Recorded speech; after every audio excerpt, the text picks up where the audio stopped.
Kembali saya akan coba menjawab pertanyaan yang dikirimkan teman-teman kepada saya melalui pesan WhatsApp. Nah, kali ini penanya bernama Raisa Sundari. Beliau bertanya, "Mau tanya Pak, tolong Bapak jelaskan dapatkah kasus yang sudah diputus pidana digugat secara perdata?"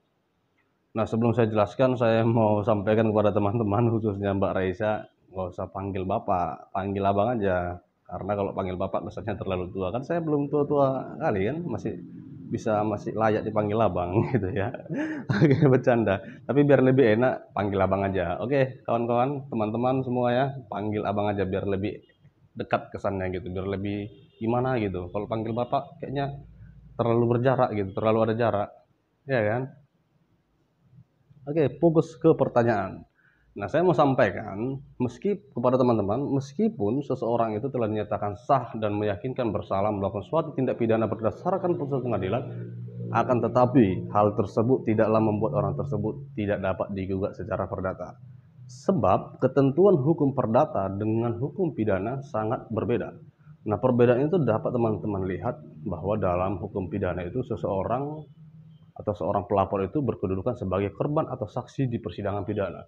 Nah, sedangkan dalam hukum perdata, ia berkedudukan sebagai penggugat.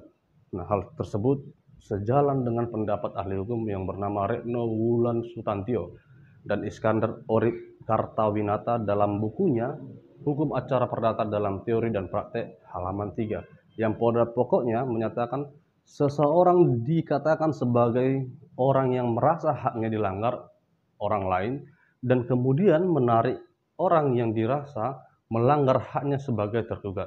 Nah, saya akan coba sebutkan isi kutipan dari buku tersebut yang bunyinya kurang lebih seperti ini.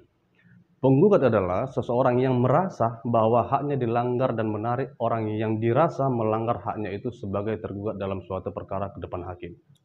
Nah, di dalam hukum acara perdata, inisiatif yaitu ada atau tidaknya suatu perkara harus diambil oleh seseorang atau beberapa orang yang merasa bahwa haknya atau hak mereka dilanggar, yaitu ada pada penggugat atau para penggugat. Nah, lebih lanjut di dalam hukum perdata, kedudukan suatu putusan pengadilan dalam perkara pidana secara hukum dapat dijadikan sebagai salah satu bukti otentik. Dan bahkan dengan adanya suatu putusan pengadilan dalam perkara pidana tersebut tentu akan dapat memberikan keyakinan kepada majelis hakim bahwa tergugat itu benar-benar telah melakukan suatu perbuatan melawan hukum. Nah, guna mempermudah pemahaman teman-teman, saya akan coba contohkan kasus dengan mengutip beberapa pertimbangan majelis hakim dalam putusan Pengadilan Negeri Surabaya nomor 158 garis miring PDT titik G garis miring 2020 garis miring PN Surabaya pada tanggal 13 Januari 2021. Nah, dalam putusan tersebut, majelis hakim dalam putusannya mengabulkan gugatan penggugat dengan dasar adanya putusan perkara pidana. Nah, untuk lebih jelas, berikut saya akan coba bacakan kutipan beberapa pertimbangan majelis hakim dalam putusan tersebut. Nah, yang pertama itu, dalam pertimbangannya, majelis hakim menyatakan bahwa terhadap petitum angka 5 yang meminta menghukum tergugat 5 untuk membayar kerugian kepada penggugat sebesar 92 miliar 92 juta rupiah. Nah, menurut majelis hakim, beralasan untuk dikabulkan karena pihak penggugat menderita kerugian akibat perbuatan melawan hukum yang dilakukan oleh tergugat 5 baik secara pidana maupun secara perdata.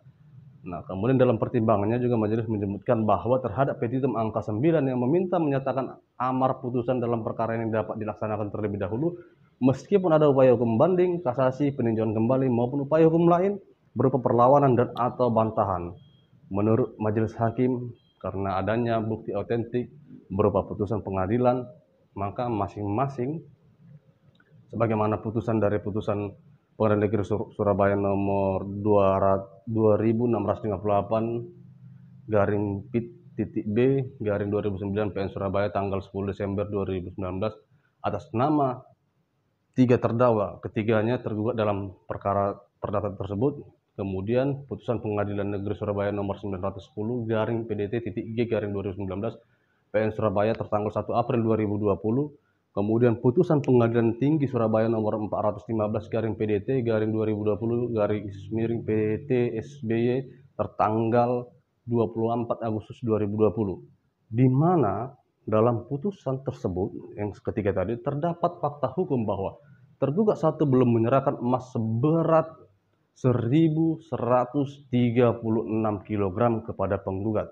Maka menurut hukum, majelis hakim tuntutan tersebut beralasan untuk dikabulkan. Nah, berdasarkan uraian dan penjelasan yang saya sebutkan tadi, dapat disimpulkan bahwa putusan perkara pidana yang telah berkekuatan hukum tetap dapat dijadikan sebagai dasar untuk mengajukan gugatan perdata berupa perbuatan melawan hukum sebagaimana diatur dalam pasal 1365 KUH Perdata. Sehingga untuk menjawab pertanyaan teman-teman, tentunya secara hukum seseorang atau badan hukum masih dapat mengajukan gugatan terhadap pelaku untuk tujuan meminta pelaku agar mengembalikan semua kerugian yang telah dialami secara nyata oleh orang atau badan hukum tersebut. Nah, demikian penjelasan singkat dari saya. Semoga bermanfaat bagi teman-teman semua. Apabila ada komen atau pertanyaan-pertanyaan seputar hukum, teman-teman bisa isi kolom komentar di bawah. Oke, salam keadilan.